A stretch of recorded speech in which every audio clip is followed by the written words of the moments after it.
Bom, a gente está aqui na Python Brasil, avisando das nossas doações aqui para o pessoal da Mães da Favela. Eu já vou apresentar aqui o nosso palestrante, que vai estar compartilhando a tela aqui para a gente poder ter a apresentação, né? Então, enquanto isso, lembrando das palestras relâmpagos, lembrando aí também do Keynote no final do dia, e é isso, tá bom, gente? Bom, vamos que vamos. Eu vou chamar aqui o João Bueno. O João Bueno, ele atua com Python desde 2001.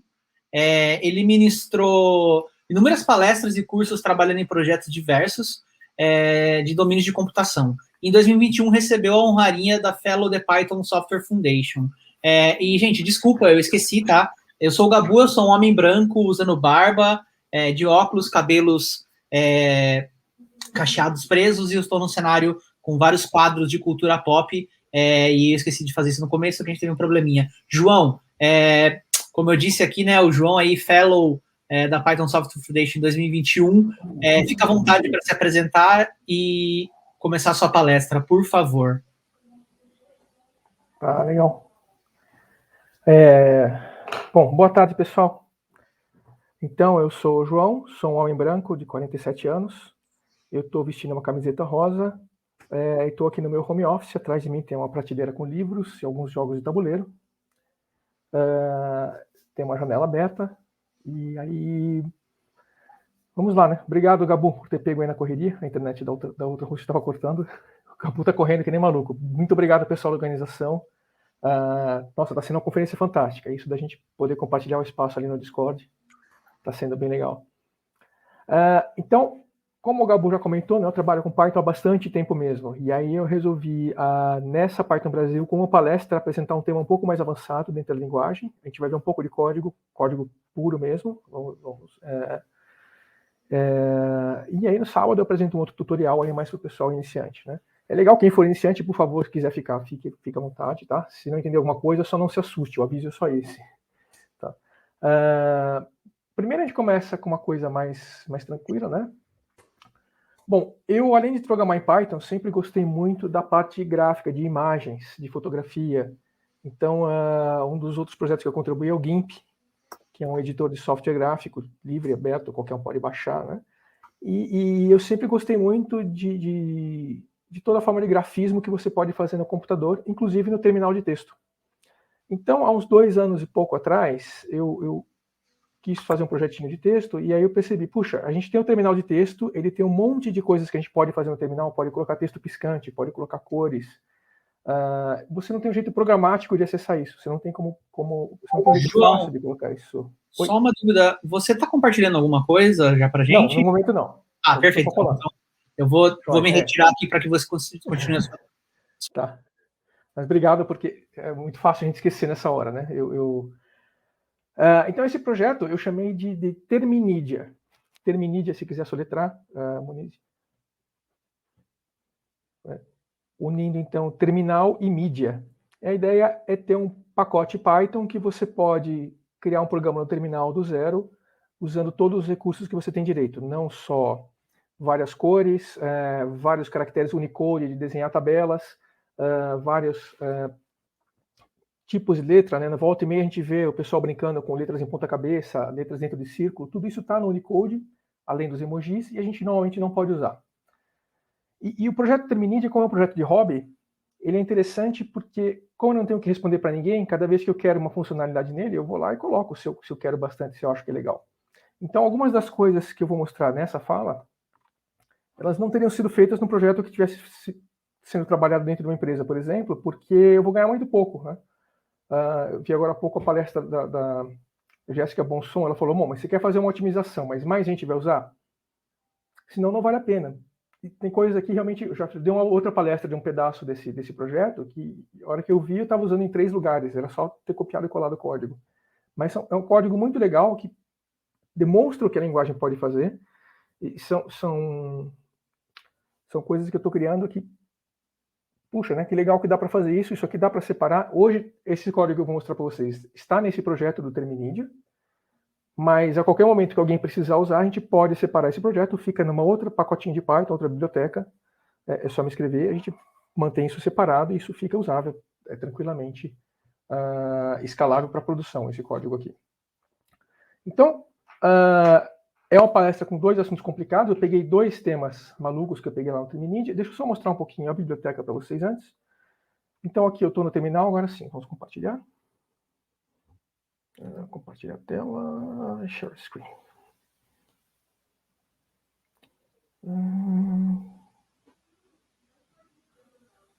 Espera aí. Tá joia. Aqui ele pergunta, ele tem uma tela intermediária aqui. Eu achei que já era para escolher. Pronto. Bom, atrás também o editor de texto de programação, onde a gente vai ver o código. E na janelinha da frente a gente tem um terminal, onde eu vou fazer o uso do Terminidia. Tá? Mais fácil, quando você instala o Terminidia, você pode instalar ele simplesmente com pip install Terminidia. Esse comandinho aqui, eu vou aumentar um pouco o tamanho da fonte. Tá? Esse comando, se você tiver no Virtual Env de Python, ele vai instalar o projeto Terminidia e você vai ter esse código para usar. Tá? Ele vem com alguns programinhas de exemplo, depois que ele está instalado. Você pode chamar, por exemplo, Terminidia text, escrever Python Brasil. O que ele faz? No próprio terminal, ele vai colocar bloquinhos como se fossem pixels. Né? Ele usa um caractere que é meio bloco de letra, como se fosse um pixel, e usa isso para desenhar o texto. Tá? Então isso aqui está no mesmo terminal que eu estou digitando o comando. Inclusive o Terminidia text, por padrão, ele não apaga o terminal, justamente para a gente ter esse efeito do texto que eu estou trabalhando. Só um pouquinho, você pode aumentar a tela, é que o astigmatismo aqui atrapalha, cara. E... Vamos lá, eu acho que dá para deixar grandão assim, ó. Sim, pô, isso, tá perfeito legal. Agora. O oftalmologista agradece, cara, obrigadão. Joia, valeu, Gabu, pela dica, é bom saber, porque aqui a gente vai... então, esse programa é um programa de exemplo. Aqueles efeitos que eu falei de texto em círculo, texto de ponta cabeça, tem outro programinha que vem junto que demonstra isso, Terminidia Effects. Então, aqui ele vai apagar a tela, vai escrever Hello World, com todos os efeitos disponíveis no programa hoje. Então, são efeitos Unicode, que a gente tem pronto, está instalado no computador de todo mundo, mas ninguém usa porque não está acessível aí. Tá. E o Terminidia, ele tem algumas características bem interessantes, né, na hora que você vai montar. Por que eu coloquei sem uso de um framework? Porque eu estou tendo que fazer tudo do zero.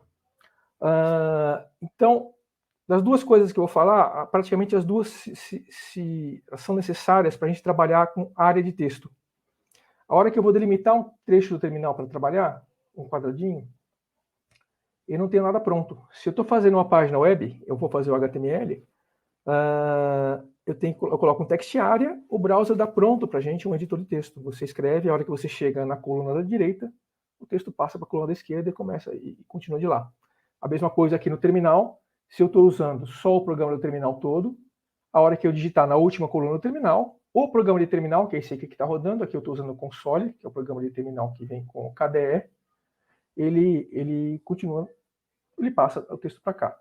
Mas aqui eu quero subdividir a tela, né? Eu quero colocar caixas de texto onde eu posso continuar o texto embaixo. Tá? E aí, então, em vez de mostrar os exemplos, depois vocês podem olhar mais o projeto, tem outros exemplos bem junto. Vamos entrar aqui no prompt do Python, prompt interativo. Tá? Aqui, normalmente, eu importo o Terminidia com essa sigla TM, tá? Seguindo aí o que o pessoal do NumPy e do Pandas faz, eu acho que fica prático. Eu preciso instanciar aqui um objeto screen. Tá? Não preciso demorar muito nisso, né? Isso aqui tem exemplos, os exemplos fazem isso. Isso aqui, então, agora absorve minha tela e eu posso começar a usar a tela aqui. Tá? E aqui, então, se eu colocar, aí sim, SC, dentro do screen, se eu for olhar, eu vou ter um objeto shape. Dentro do shape, eu tenho o draw. Esse draw é uma API de desenho, e lá, por exemplo, eu posso desenhar um retângulo. Olha, me desenho um retângulo aí, começando na coluna 10, indo e na linha 3, indo até a coluna 40, indo até a linha 13, e aí eu coloco aqui, me preenche, acho que é value,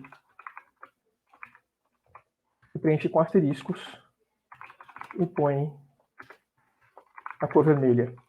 Tá? Eu mando desenhar isso e eu tenho que chamar o método update do screen. Tá? Não é velo, é char, desculpa.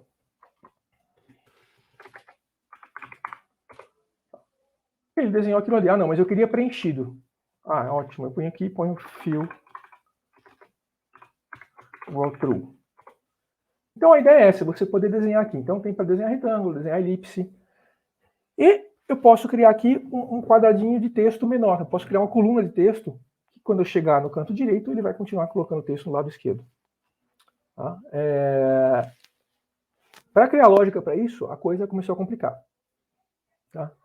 Então, inclusive, não vou falar muito nessa palestra dessa lógica em si, tá? Porque aí, já que eu estava fazendo toda essa lógica do começo, e a minha ideia é possibilitar criações artísticas no terminal, eu criei de uma forma que você não fica limitado a texto da esquerda para a direita e de cima para baixo. Você pode colocar texto de baixo para cima, de qualquer lado que você quiser. Tá? Então, eu vou criar aqui uma área retangular para escrever texto. Isso aqui a gente chama de sprite. Tá? Então, eu posso colocar sprite, eu vou colocar só as letras SP. Dentro do meu screen, que é a tela, eu tenho sprites.add. Eu ponho aqui só o tamanho de texto que eu quero. Eu vou pegar um retângulo de 20 colunas e 10 linhas. Só isso aqui, tá? O SP agora é um objeto sprite, tá retornado. Eu posso... e dentro desse SP, eu tenho um shape. Porque isso aqui é uma coisa... Ele é feito já para você poder fazer animação até chegar a joguinhos aqui dentro, né? Então, essa relação das classes aqui dentro é uma coisa um pouco complexa. Uma coisa que eu estou devendo muito nesse projeto é uma documentação na forma de livro para realmente alguém chegar e poder começar a usar. Tá? Então, eu quero que o SH seja sp.shape. E agora eu posso, sim, chegar aqui no SH, text. Eu quero escrever texto de tamanho 1. E eu vou escrever Python Brasil 2021. Eu vou colocar algumas exclamações. Vou escrever Python Brasil de novo. Porque eu quero que isso aqui tenha mais. E, na verdade, aqui eu vou colocar, eu selecionei shape, eu selecionei que eu quero o texto de tamanho 1, e eu tenho que escolher onde eu quero isso. Aí me coloca no canto superior esquerdo da janela de texto. E, sempre depois que eu altero a tela, eu tenho que, no meu objeto screen, chamar o update. Tá? Então, está aqui meu texto com mais de 20 colunas, Python Brasil 2021, ele quebra a linha e vem para cá. Tá? A coisa interessante das sprites, o SP, ele tem uma posição. Eu posso mudar a posição dela para cima daquele retângulo. Ponto posição, ele está em 0,0. Eu coloco agora em 10,8, acho que tá bom. Eu mando atualizar a tela. Ele redesenha a tela. Tá? E meu texto que estava lá veio parar aqui. Os asteriscos continuam de baixo. É como se fosse uma imagem com várias camadas, uma em cima da outra. Eu tenho uma janelinha de texto, então, onde eu posso escrever isso aqui. E o interessante é que aí depois eu queria chegar, não, mas eu vou fazer essas janelinhas de texto, eu vou querer desenhar bordas nelas. Quando eu vou querer fazer borda, significa que meu texto, né, que agora ele tem esse tamanho aqui, se eu vou criar uma borda, ele não vai ter mais ter 20 de largura, ele vai ter 18 de largura, porque do lado direito vai entrar uma borda, do lado esquerdo vai entrar uma borda. E aí meu texto vai ter que mudar de lugar. Esses dois exclamações que estão aqui, eles vão ter que descer. E eu quero poder continuar vendo meu texto lá dentro.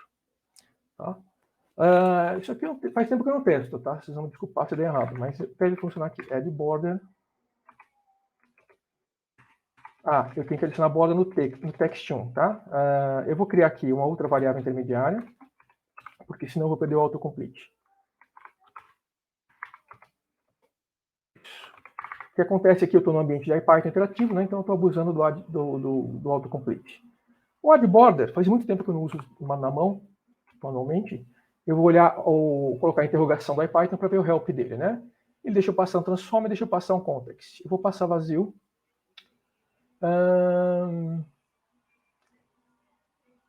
Eu acho que se não passar nada, a borda fica em branco. Ou fica só um quadrado bloco cheio. Mas de qualquer forma vai funcionar para a gente. Então, update. Nossa tela é essa. t.addBorder. E aí eu chamo o update novamente. Vamos ver se isso aqui está funcionando. Add border. Aí.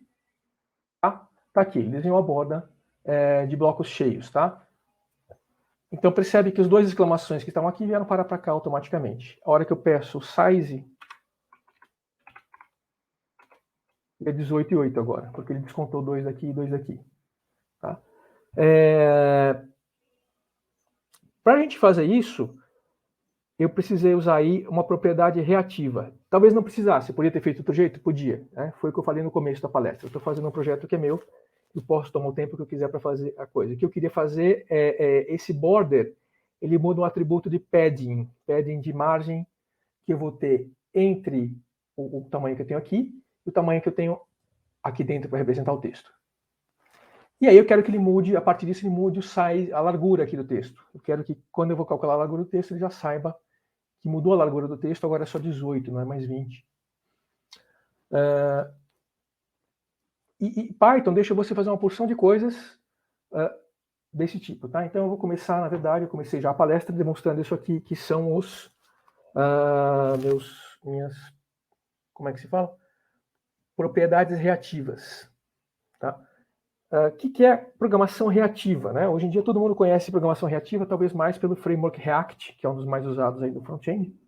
E o React, ele tem o nome dele desse ponto, que é você, a partir do momento que você muda um atributo lá atrás, em um outro objeto, alguma coisa que depende daquele atributo é automaticamente recalculada lá na frente, em outro ponto, que quem mudou o atributo não precisa nem saber, nem se preocupar. Quem mexe um pouquinho só com HTML, um pouquinho de design, já vê esse efeito nos browsers, né, os navegadores, eles fazem, quando você muda qualquer atributo de CSS, automaticamente isso está refletido na tela, no que você está vendo. E aqui o Terminidia, ele tem um pouco dessa funcionalidade, eu só estou usando essa funcionalidade aqui nas bordas do padding. Tá? Mas qual que é a ideia? Então vamos entrar um pouquinho no código agora. A gente sabe que Python, as classes são muito, como se diz, são muito permissivas, né? Você pode colocar qualquer atributo em qualquer objeto que exista a qualquer momento. E aí quando você precisa que um objeto ele entre, acho que ficou a tela inteira aqui, aí. Quando você precisa que um objeto um atributo, a hora que ele é modificado, execute algum código, a gente está acostumado a usar isso aqui, né? Vamos aumentar aqui a letra. Senão daqui a pouco o Gabo entra aí. Oh, miopia. Mas também tem que ficar visível no vídeo depois. Então tá aqui o property, né? Isso aqui vem com a linguagem. E o que eu vou mostrar para vocês hoje tem muito a ver com como o property funciona. Na verdade, eu recriei o property com essa funcionalidade de programação reativa. Eu falei que não vou entrar em muito detalhe aqui, porque eu recriei isso e depois usei de um jeito tão complicado que não vai dar para entender. Porque eu para usar isso, eu usei programaticamente. Eu queria colocar reativamente todos esses 5 atributos aqui, esses 4 atributos. Pad left, pad right, pad bottom. Então, em vez de colocar 4 linhas assim, meu projeto eu faço como quiser. Eu fiz um for e fiz um set attr lá para os 4 objetos. Mas a ideia da gente usar ele é assim. Tá?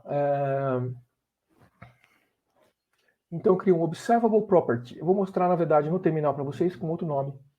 Tá? O que faz o observable property? Ele cria um property igual um property de Python normal. Tá? Ele tem a mesma funcionalidade. E, inclusive, por dentro eu uso o property.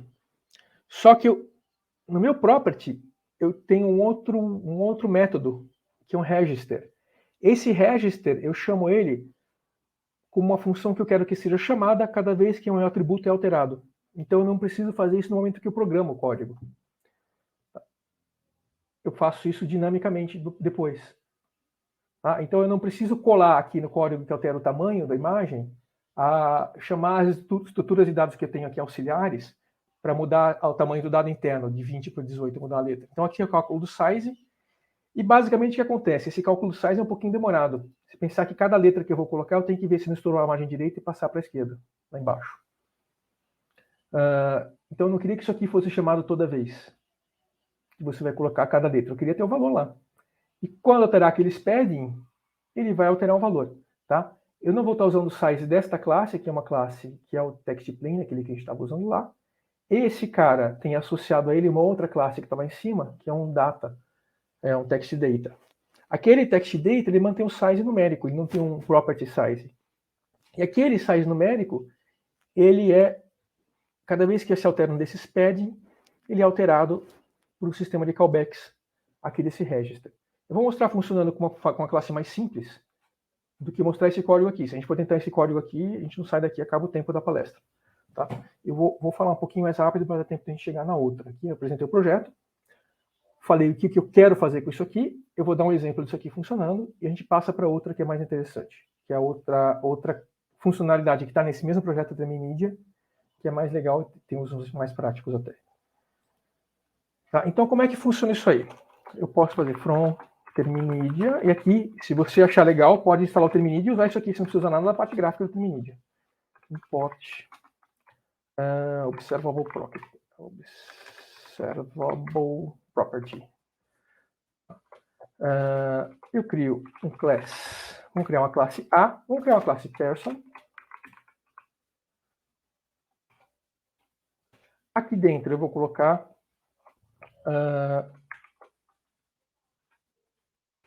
observable. Posso usar assim ou posso usar desse jeito assim. Eu vou colocar. Eu vou falar que eu posso usar do jeito antigo, sem ser como decorator, tá? Observable property. Name. Eu não vou colocar um setter para ele aqui, mas ele funciona com setter também. Funciona assim. Então vou fazer só o normal.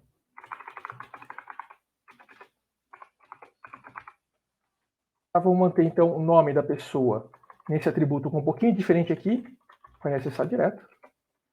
E aí, como a gente faz com o property normal do Python, name.setter e outro métodozinho, name, self, recebo o valor do name e falo aqui meu self, under name, onde está o valor real, fica contendo value. Então aqui é um property em branco, né? Ele não faz nada.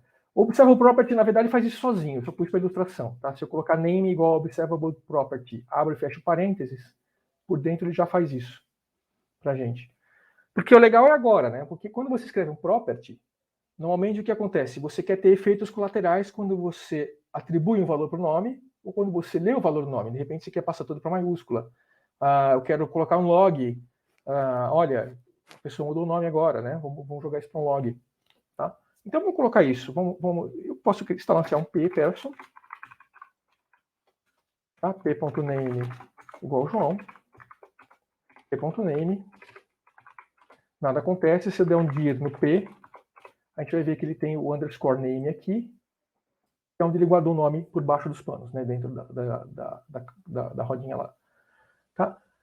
E agora eu vou falar, moça, mas agora eu queria logar esse nome, eu quero jogar no meu banco de dados cada vez que alguém alterar o nome, não é uma coisa que alguém faz todo dia, né? Então vamos colocar na tela, def logger. Eu não lembro agora que atributos vem nesse observable property, ele manda alguma coisa. Eu acho que ele manda a instância, tá? Eu vou só imprimir. Então, como esse logger vai só jogar na tela pra gente args aw, e eu vou imprimir aqui nome alterado. E agora olha que interessante aqui, meu person, que é o nome da classe, ponto name, ele é um observable property. If zero registered callbacks. E eu tenho um register. Olha, me registra aí. Para a instância P, cada vez que ela for alterada, eu quero chamar o logger. Se não me engano é isso, tá? Isso aí. Me voltou um 0. Esse 0 é um handler dele, é para dizer que posição ficou esse callback. A hora que eu chamo person.name agora, me fala, olha, tem um registro de callback. E aí agora, então, eu chego em p.name, vou mudar meu nome para Daniel. E a minha função aqui em cima, né, o logger foi chamado. Tá? Recebeu o atributo que foi mudado, recebeu a própria instância p, tá? E com argumentos posicionais, né, argumentos keyword argumentos foram vazios e o nome foi alterado. Então esse é o tipo de coisa que dá para fazer com Python. Mas João, nossa, você deve ter ficado uma semana para escrever isso, né? Então, enquanto o programa está rodando, eu posso, liga e desliga observadores para essas properties aí. Eu quero ligar eventos, você pode criar um sistema de eventos inteiro com isso aqui. E vamos ver o código para isso. está nesse arquivo aqui. Então, dentro do Terminidia Utils, aqui está o projeto. Lá dentro, o init ele só importa desses arquivos py aqui dentro da pasta. E ele está aqui no descriptors. Ok. Ficou um pouquinho grande, que na verdade, esse aqui sim, eu recriei toda a funcionalidade de properties, tá? Mas o register mesmo é só isso aqui.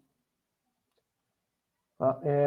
Não vai dar tempo na palestra de eu falar do mecanismo exato. Foi legal que deu para falar das possibilidades, tá? Senão a gente não fala nada da outra. A ideia, quando eu mandei a palestra, era descrever um pouco em detalhe isso aqui, mas aí quem quiser, se estiver vendo o vídeo depois, quiser me perguntar como funciona, ou quiser olhar e mandar alguma dúvida aqui.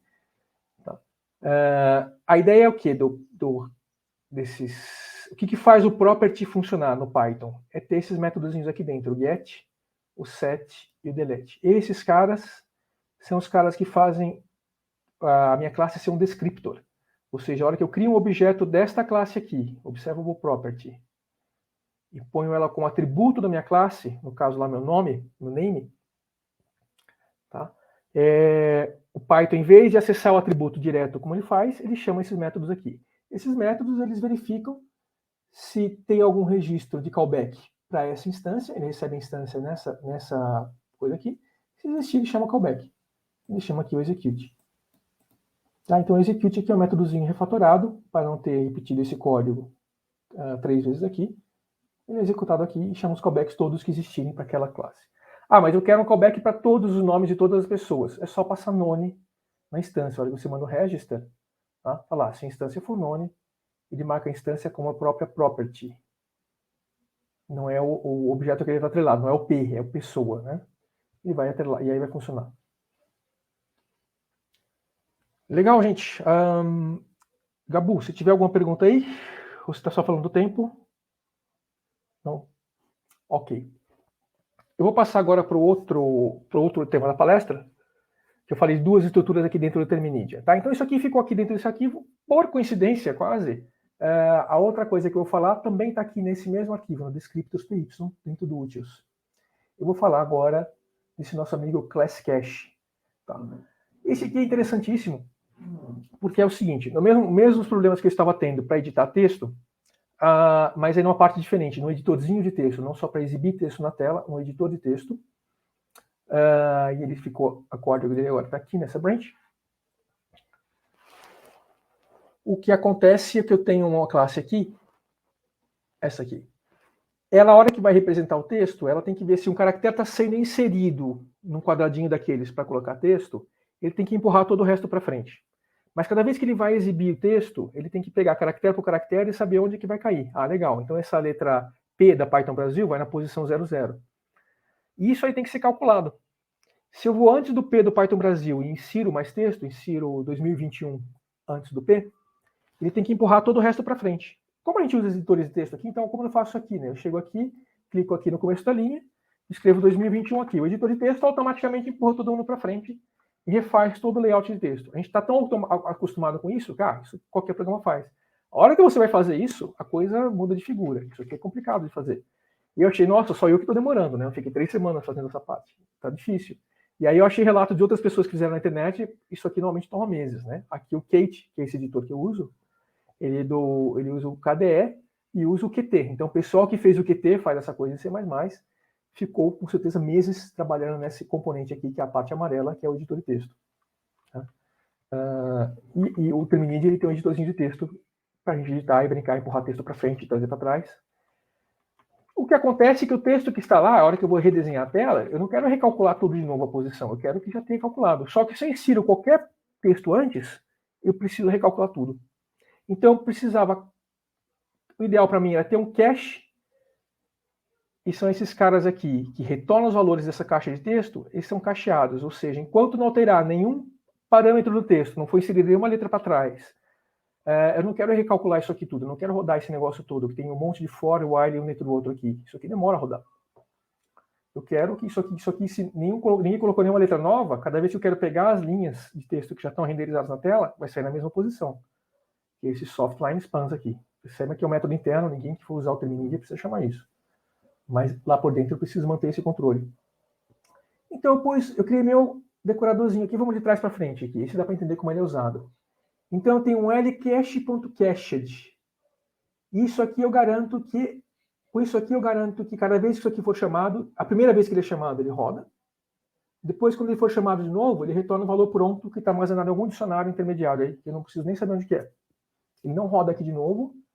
Até quando? Até quando eu falar, esse cache foi invalidado. Como é que eu marco invalidado? Simples, eu chego aqui nos métodos que alteram minha composição de texto e marco eles com lcache.invalidate. então, um outro decorator invalidate, aí quando ele rodou isso aqui, a próxima vez que ele chamar esse, ele falou, opa, o invalidate foi chamado, então agora tem que rodar, calcular tudo de novo.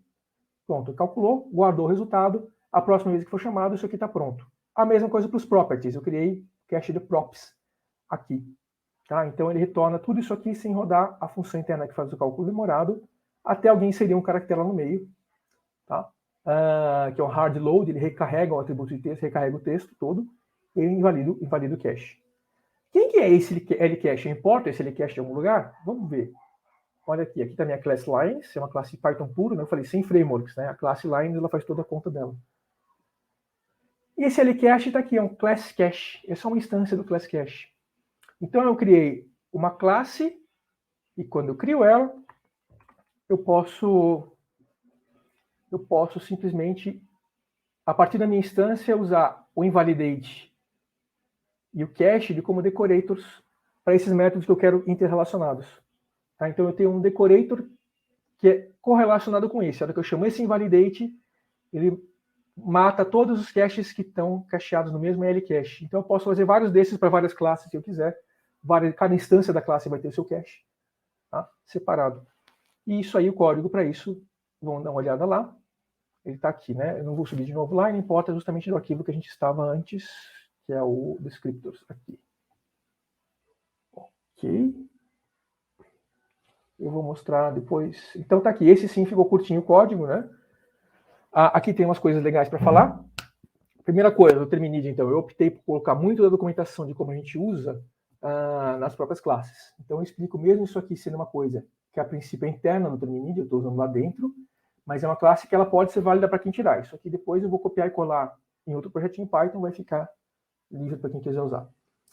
Tá? Eu uso aqui um Wiki Dictionary, isso aqui é muito interessante, porque acontece o quê? Eu criei meu decorator, e aí ele vai criar uma instância daquela classe lines que a gente viu lá no outro arquivo.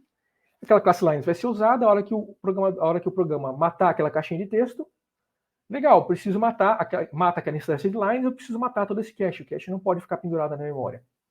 Então eu não podia simplesmente criar um dicionário aqui e guardar uma referência para aquela lines, porque senão ela ficava pendurada aqui, eu preciso deixar ela morrer.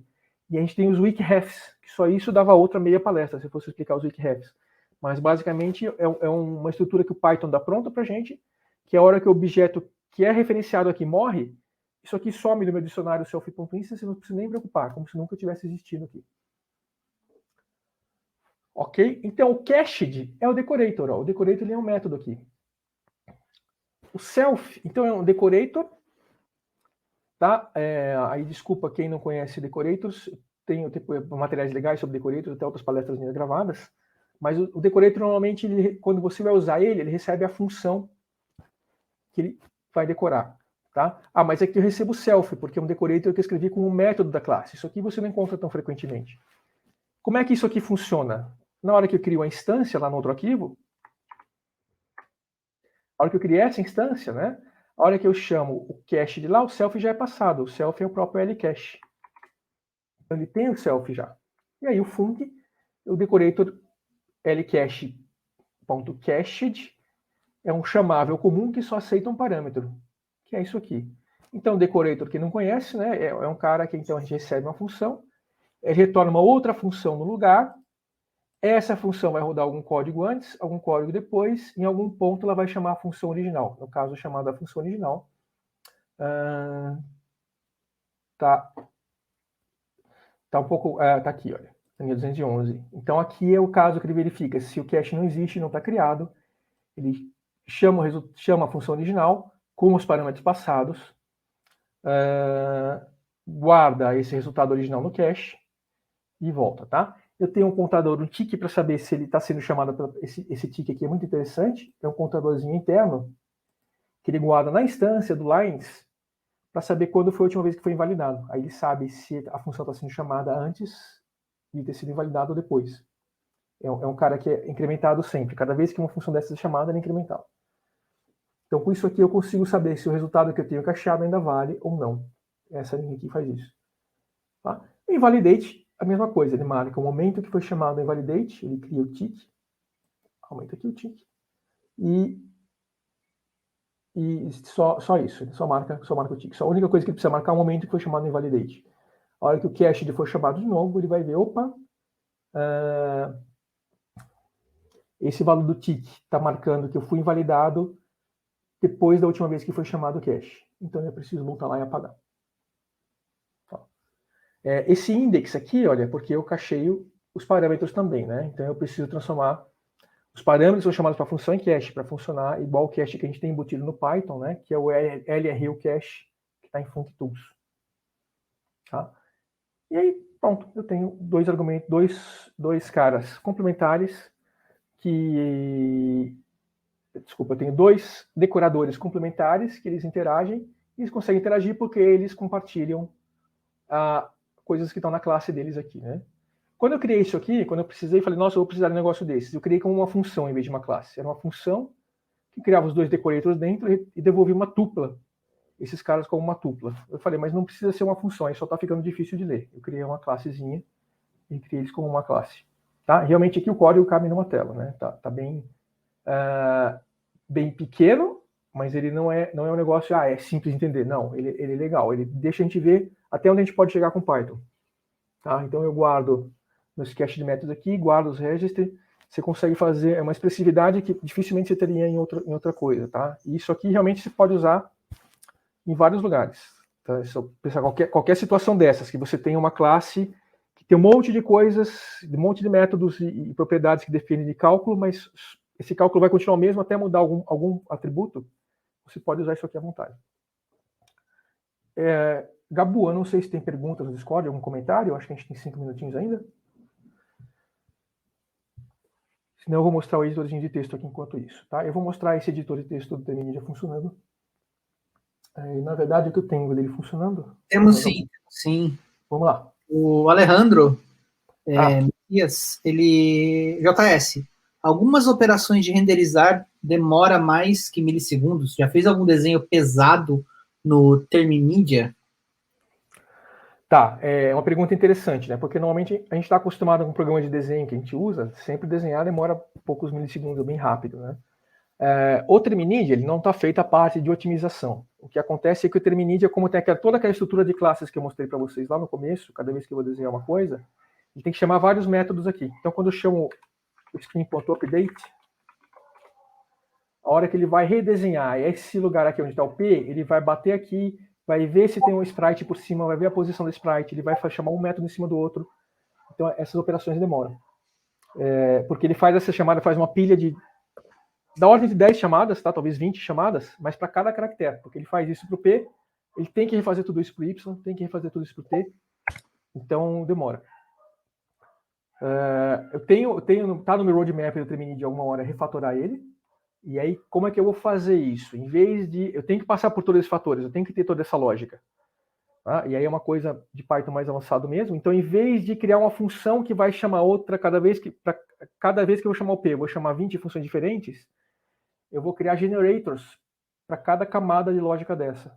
Então, quando eu vou desenhar o bloco, eu percorro o bloco todo, o que acontece é que ele vai passar por um contexto de programação já existente. A hora que ele vai fazer o Y, ele vai passar em 20 lógicas de camada, mas não vai entrar em uma função diferente para cada um. Ele vai estar, como generator, a função dele permanece entre uma chamada e outra, ele vai estar dentro de uma função já criada, ele só vai ter variáveis que vão estar expostas dentro daquele generator.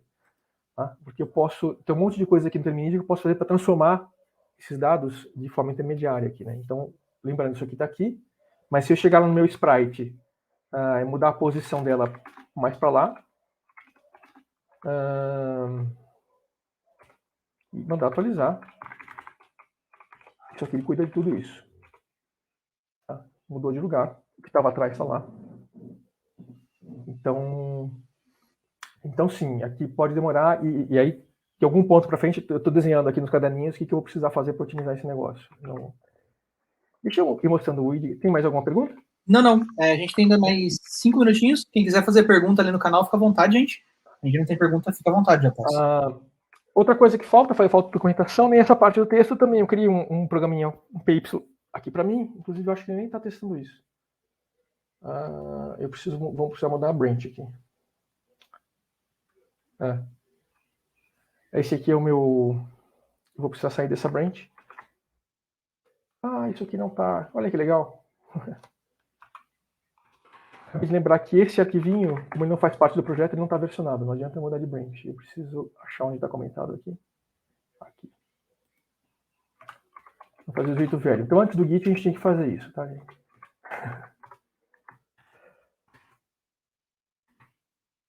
E aí? Então, aqui eu ponho os widgets, né? Inclusive, tem um monte de coisas que vai encontrando que você vai desenhando para o terminal, que não, às vezes são limitações do terminal que você não depende de você. Então, por exemplo, aqui eu desenhei a moldura, né, com aquele meu add border. Eu tenho um parâmetro a mais que eu passo para ele, que em vez da moldura ficar um bloco cheio, ela ficaria desenhado aqui. Mas nesse programa do console, o caractere de barra vertical, ele não é centralizado, ele é mantido à esquerda. Então, olha aqui, na moldura da esquerda ele fica legal, aqui ele é desviado. E não tem nada que eu possa fazer. O caractere é o certo, é esse aqui. Se eu mudar o programa do terminal, do console, para um outro programa, isso aqui aparece centralizado. Essa caixinha aqui é meu editor de texto, tá? E eu estou desenhando com letras grandes nele. Então, aquilo que eu falei tudo, né? Todo aquele código é usado aqui, o lines, é usado aqui. Eu posso chegar A, B, C, D, só que eu gostaria de fazer toda a lógica para isso.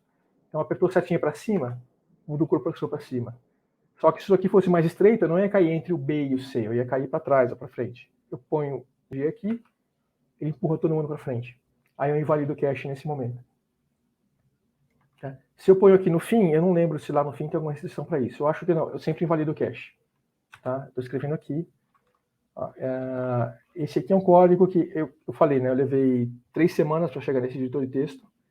E aí, quando eu fui atrás, eu vi que eu vi um outro caso, a pessoa codificou a editora, não lembro qual foi agora, se foi do GTK ou de algum outro lugar, que a pessoa realmente levava 4 meses trabalhando só no editor de texto aqui. Tem funcionalidades aqui que eu nem encostei ainda, né? Por exemplo, não tenho copy-paste.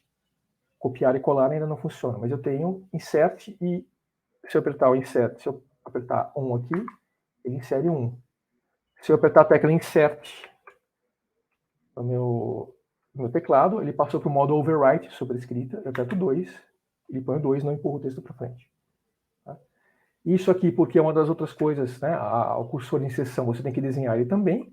Eu não fiquei muito tempo fazendo nele, então eu usei o efeito de sublinhado. Só que o efeito de sublinhado, quando você tem caracteres grandes, ele já não funciona bem. Né? Se fosse um texto de um caractere só, ele funcionaria legal aqui. Ótimo, gente. Então, muito obrigado pela atenção. O vídeo está gravado, podem mandar perguntas. Eu vou estar no Discord esses dias, na medida do possível.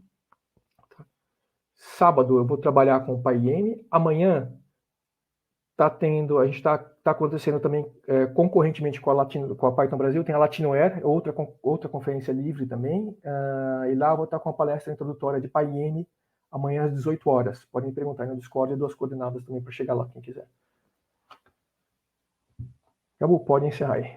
Obrigado. JS, muito obrigado pela sua presença, é muito bom ver coisas sempre legal. Eu gosto de ver essas coisas porque é muito fora do que eu trabalho, assim, então ver praticamente fazer arte com o Python aí, muito bom. Agradeço mesmo, troca uma ideia com o pessoal no Discord. Pessoal, a gente vai para o intervalinho agora, a gente volta aqui oficialmente às 19 horas neste mesmo canal, ou em alguma outra live se você quiser assistir. Lembrando, temos palestras relâmpagos às 19h50 na mesma live do Keynote. Se inscreve no canal Quero Participar. Encerraremos as inscrições para a palestra relâmpago às 18h30. Então, se inscreve aí. Enquanto isso, vai tomar uma água, vai tomar um café, vai passear com o cachorro. Eu vou fazer isso, para um doguinho passear. Mas a gente volta aqui nessa sala às 19 horas, beleza, pessoal? Bom evento para todo mundo. Quem quiser trocar ideia no Discord, fica à vontade. Quem quiser entrar em Job Fair, beleza? Vamos embora. Boa tarde para todo mundo. JS, grande palestra. Tchau, tchau, gente.